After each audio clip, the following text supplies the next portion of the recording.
I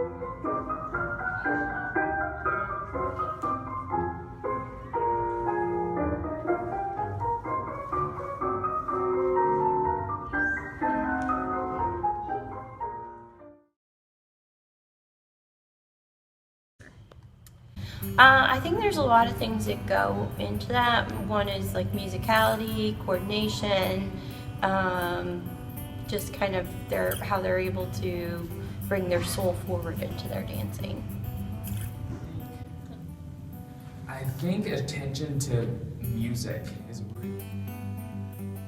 usually something inside their soul makes them a good dancer.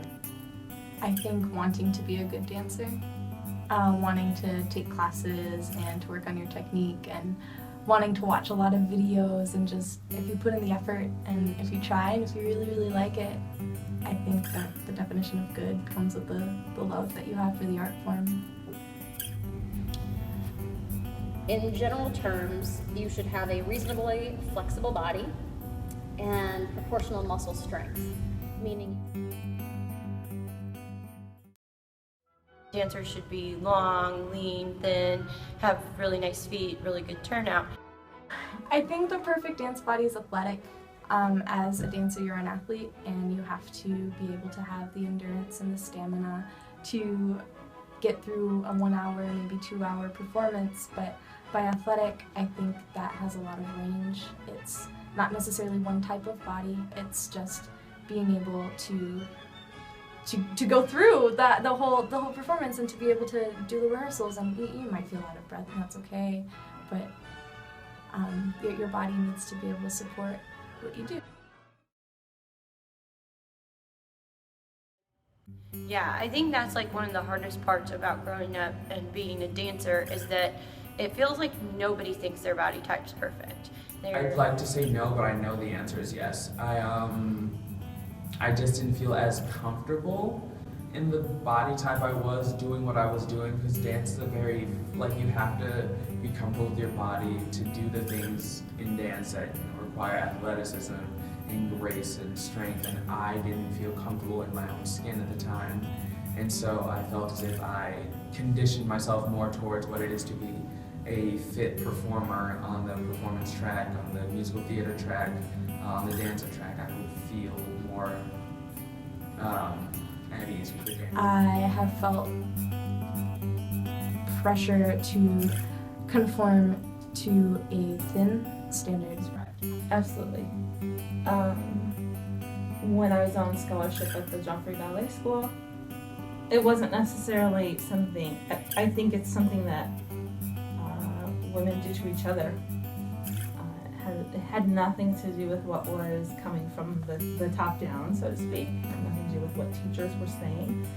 But if you're in a room full of ballerinas, and I had a more muscular build, I was more of a gymnast, and so the other dancers in the class, I remember being 16 years old, the other dancers in the class would ask, are you a swimmer? What, because it just looked different from those people who only done ballet all the time. me, no. But, when you're in front of a mirror, 8 hours a day, and you're having to analyze and judge yourself, it can be very difficult, especially.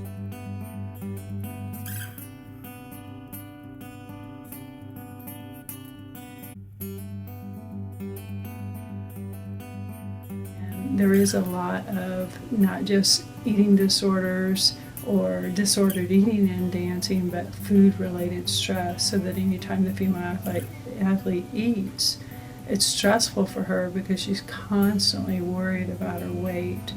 And it's really unfortunate, and I want to say very, very sad and disheartening that that's the good old US of A and what we've done and our culture. And you look at the research and with young girls, body image develops at like 4 or 5 years of age.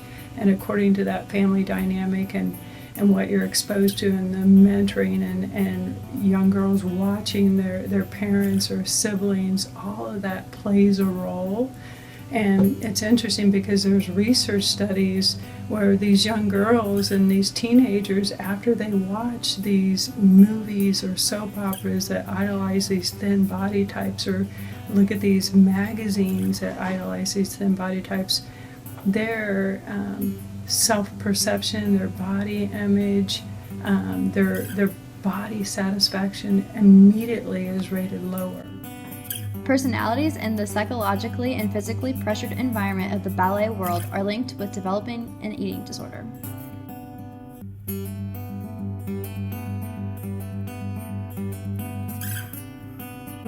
It is a field where our bodies are important, and as dancers we're taught to attempt to try to be perfect in every way, technically, and in every way. I think for me, I was 16 when I became a professional, and I think I wasn't prepared to cope with just being in an adult performing world, and so I think that my coping mechanisms kind of turned into eating disorders and body image issues.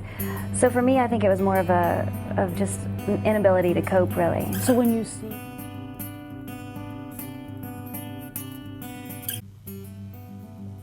I do, in that I have had lots of friends who have had eating disorders. I think, yeah, there was a lot of people that I knew. I lived in Los Angeles for a while, and definitely when I was at that studio, that was kind of my first introduction into seeing people who were dancing like all day long and only eating, you know, a small packet of tuna, or, you know, making something as small as like a Pop-Tart be like this huge cheat. Yes. I was a member of a pre-professional ballet company for 8 years, and our artistic director was anorexic.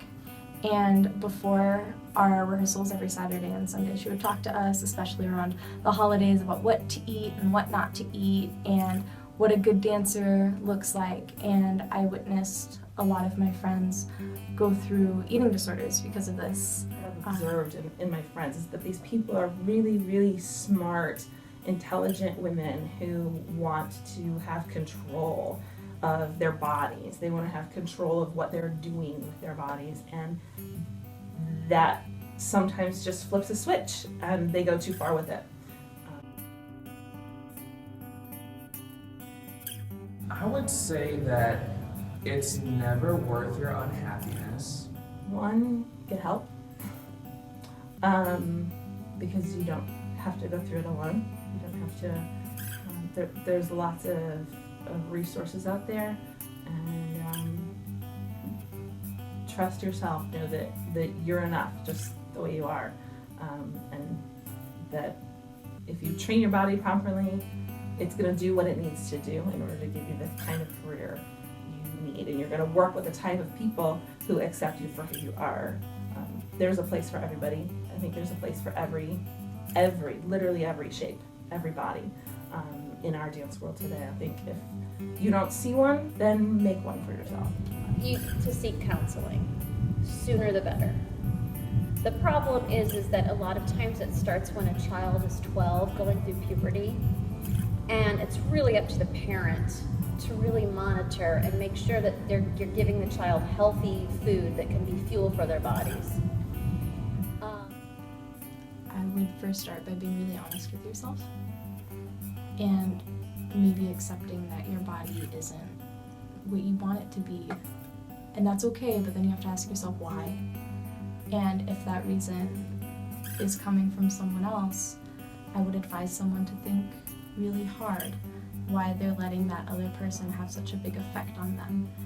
And if that's coming from themselves, I would urge them that it's important to feel good and to be healthy, but that doesn't necessarily have a certain look to it. Insecurities. I always tell my dancers that I teach that they need to celebrate what their body does for them and not always be looking at what it doesn't do. Even try when giving up makes more sense than holding.